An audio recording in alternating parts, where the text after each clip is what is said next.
Indian cricket team പരിശീലകനെ കണ്ടെത്തുവാനുള്ള അവസാന നടപടിക്രമങ്ങളിലേക്ക് കടക്കുകയാണ് BCCI. അവസാന ഘട്ടത്തിലുള്ള 3 പേരിൽ ഗൗതം ഗംഭീറും WV രാമനുമാണ് അഭിമുഖം പൂർത്തിയാക്കിയത്. പേര് വെളിപ്പെടുത്താത്ത വിദേശ പരിശീലകനുമായി ഇന്ന് BCCI അഭിമുഖം നടത്തും.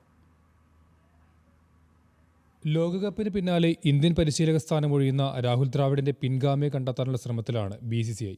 കൊൽക്കത്തയ്ക്കൊപ്പം കളിക്കാരനായും ഉപദേശകനെന്ന നിലയിലും കിരീടം നേടിയ ഗൗതം ഗംഭീറിന് തന്നെയാണ് ഇപ്പോഴും മേൽക്കൈ. ഗംഭീറുമായുള്ള അഭിമുഖം BCCI പൂർത്തിയാക്കി. ഇന്ത്യൻ വനിതാ ദേശീയ ടീം പരിശീലകനായിരുന്ന MV രാമനെയും പരിഗണിക്കുന്നുണ്ട്. ലക്നൗ സൂപ്പർ ജയൻസിന്റെ മെന്ററായും സേവനമനുഷ്ഠിച്ച ഗംഭീറിന് വ്യക്തമായ മുൻതൂക്കമുണ്ട്. പരിശീലകനാകാനുള്ള താൽപ്പര്യം ഗംഭീർ പരസ്യമായി പ്രകടിപ്പിച്ചിരുന്നു. മുൻ താരങ്ങളായ അശോക് മൽഹോത്ര, സുലക്ഷണ നായിക് എന്നിവരടങ്ങിയ BCCIയുടെ ഉപദേശക സമിതിയാണ് രണ്ടുപേരുടെ അഭിമുഖം ഓൺലൈനായി നടത്തിയത്. ഏകദിന T20 ലോകകപ്പിൽ ഉൾപ്പെടെ മുന്നിൽ കണ്ടാണ് സമിതി മുഖ്യ പരിശീലകനെ തിരഞ്ഞെടുക്കുക. ജൂലൈ 1 മുതൽ 3 വർഷത്തേക്കാണ് പരിശീലകനെ നിയമിക്കുന്നത്. ഇന്ന് വിദേശ പരിശീലകനുമായുള്ള അഭിമുഖം കൂടി പൂർത്തിയായാൽ കരാർ നടപടികളിലേക്ക് കടക്കും. ലോകകപ്പിന് പിന്നാലെ പരിശീലകനെ പ്രഖ്യാപിക്കും. Sports desk news Malayalam.